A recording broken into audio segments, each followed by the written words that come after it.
Projekt Pomoć u kući starima i nemoćnima s područja grada Orahovice u sklopu poziva Zaželi programa zapošljavanja žena financira se iz Europskog socijalnog fonda iz operativnog programa Učinkoviti ljudski potencijali za razdoblje od 2014. do 2020. godine. Nositelj projekta je grad Orahovica, a obvezni partneri projekta su Hrvatski zavod za zapošljavanje, područni ured Virovitica koji je sudjelovao u identifikaciji ženskih osoba dostupnih za uključivanje u rad, te Centar za socijalnu skrb Slatina koji sudjeluje pri izradi popisa krajnjih korisnika za potrebe provedbe projekta.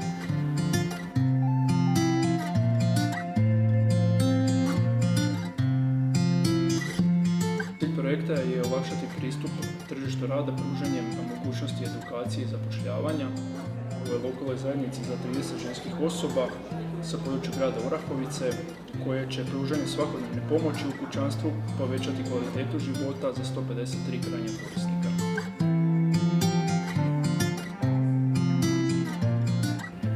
Ukupna vrijednost projekta je 5.188.442 kune i 67 lipa, a projekt je 100% financiran sredstvima iz Europskog socijalnog fonda. Projekt traje 30 mjeseci, a sa provedbom se krenulo u ožujku 2019. godine.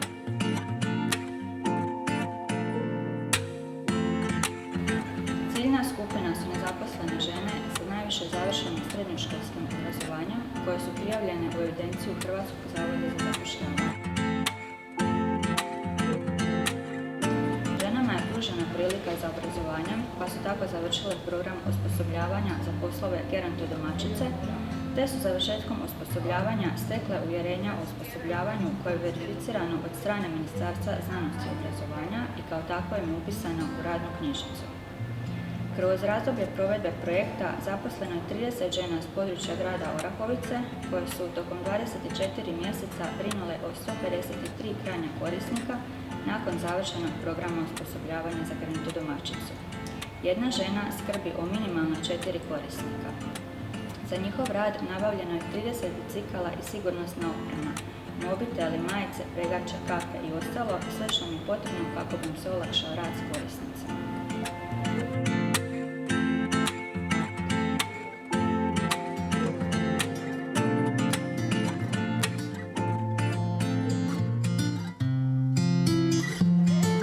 Ovim projektom, osim zaposlenih žena pripadnica ciljanih skupina, zaposleni su voditelj i koordinator projekta na razdoblje od 30 mjeseci. Koordinator projekta odgovoran za rad žena obilazi i razgovara sa krajnjim korisnicima te u rješavanju njihovih problema između korisnika i žena sudionica, radi na prikupljanju novih prijava za korisnike zainteresirane za sudjelovanje u projektu, vrši raspored i podjelu paketa osnovnih higijenskih i kućanskih potrepština i sudjeluje na sastancima žena.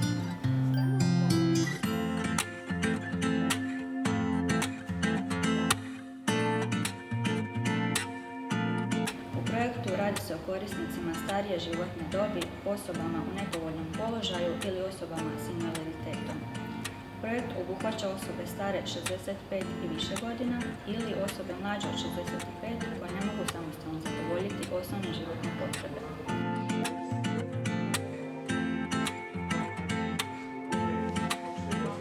Voditeljica projekta zadužena za koordinaciju i provođenje projektnih aktivnosti. Odgovara za provedbu projekta, brine o administraciji i financijama projekta, izrađuje izvještaje i zahtjeve za nadoknadu sredstava, surađuje s partnerima, organizira sastanke sa partnerima i ženama te ostalo.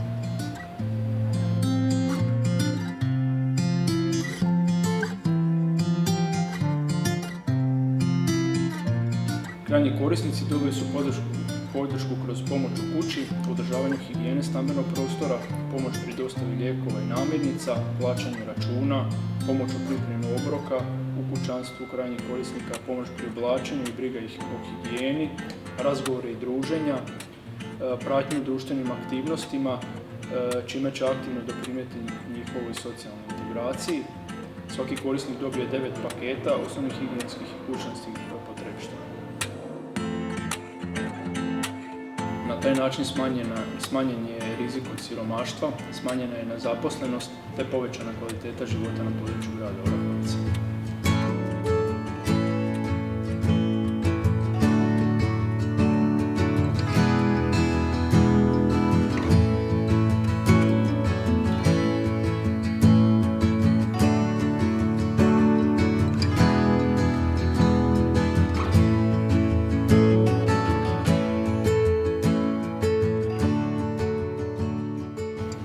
sam zadovoljna sa poslom.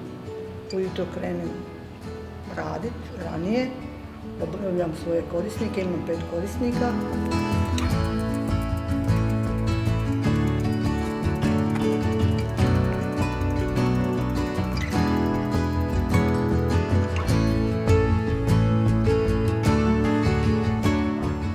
Moje ime je Đurđica Divjak.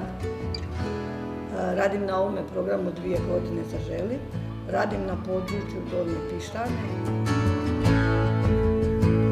Jako sam zadovoljna, meni posebno dobro došlo, treba mi za radni staž. Imam jednu baku i dedu, jednu korisnicu sa posebnim potrebama, nju šetam svaki dan i pričamo i vesele smo i to mi je i meni dobro dođe, a njoj posebno. To je njoj izlazi i uživancija i baš uživa u tome. I imam onda jednu baku koja je sama, njoj donosim namirnice, po potrebi 2-3 puta tjedno donosim im lijekove, plaćam režije, šta joj treba još drva po zimi ili tako. Imam jednoga gospodina, on je udovac dosta dugo i dosta je bolestan, ima i šećer i tlak i potrebno mu je, baš mu je potrebno da mu neko dođe, da mu počisti najviše, posprema, nekad mu pripremim jelo, ako nekad treba odvezemo ga i liječniku, donesemo mu lijekove, ali najviše to kad mi to sve obavimo, sredimo, onda on voli razgovor, da nije sam. Onda mi porazgovaramo i to je njemu najviše. Razgovor i eto potreba. I on mi je jako zadovoljan s otime i volio bi da se to nastavi jer je to njemu baš potrebno ko muškoj osobi. On samo kaže to je ženska ruka. Kad dođe žena i kad mi opere prozor, kad mi opere kupatilo, kad mi skuha, to je drugčije. I to je nešto njemu što mu fali. I društvo malo.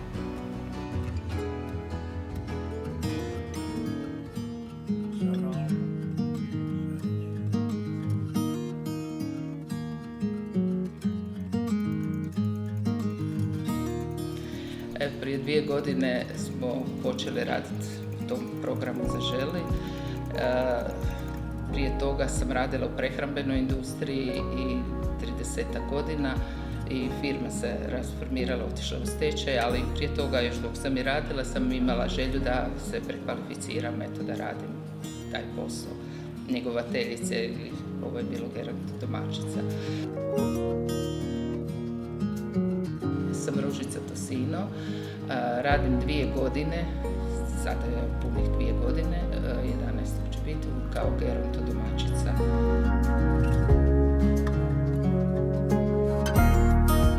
Naprimjer, moj radni dan 7 sati, imam korisnice koje vole malo duže spavat, a neke opet ustaju rano, onda kod tih koji ranije ustaju idem prvo i onda obavljam im prvo nabavu. To smo se već dogovorili telefonom, šta im treba, usput im donesem iz trgovine, iz pekariša i tako dalje. Pripremim doručak, posklonim, čistim, pospremam, obavim im higijenu, u patilu, sve to sredimo, onda se malo popriča, malo pjevanja ima, dok ja peglam, ima pjesme, ima priča iz njihovog života, mladosti, djetinjstva, tako, svega toga. Znači, i u vrtu sam im znala napraviti, odraditi, zimnicu spremat i svašta, sve što u jednom domaćinstvu se radi, tako i njima.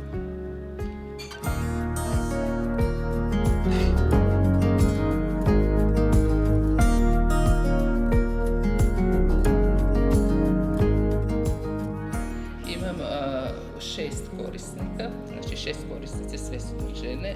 U dobi najstarija mi je 90 godina. Najmlađa mi je 70, znači tu su gdje. Od njih ima težih slučajeva koje su teško pokretne, kojima je stvarno potrebna pomoć i u kući, i u kuhanju, u svemu, eto. Jednostavno ali imaju volju za život, pa kad ih čovjek vidi ne bi rekao da su eto, tako teškom stanju kakvom jesu.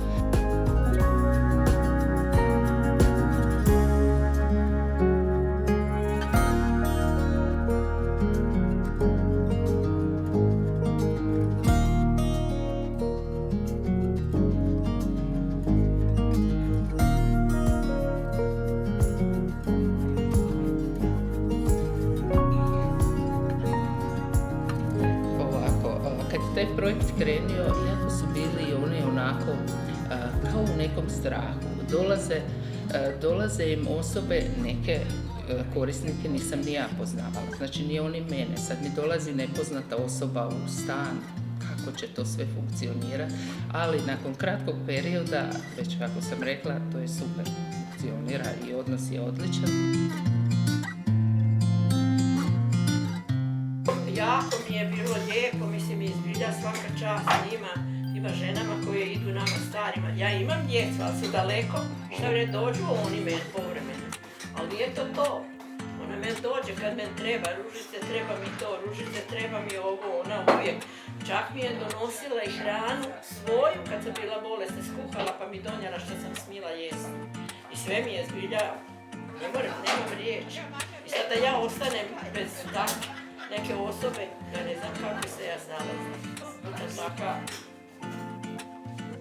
Roma.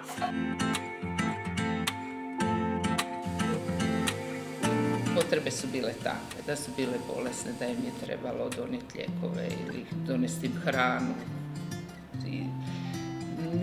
Nikad nisam stvarala neki problem, ali one su toliko zadovoljne s time, tako da smo tako kao jedna obitelj smo mi sada postali, vezane jedno za drugo.